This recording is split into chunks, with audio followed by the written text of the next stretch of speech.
Hi there! In this short tutorial we are going to learn how to send scheduled message on Telegram.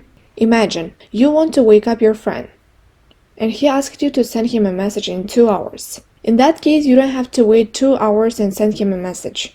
Just schedule it. Write your message and right click on send button.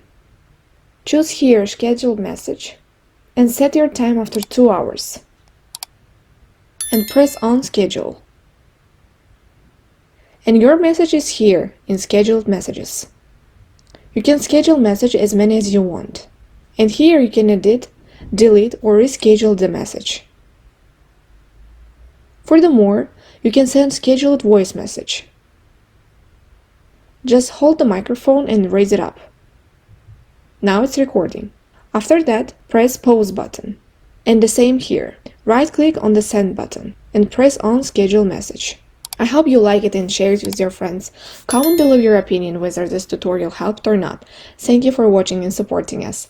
Ta-ta for now!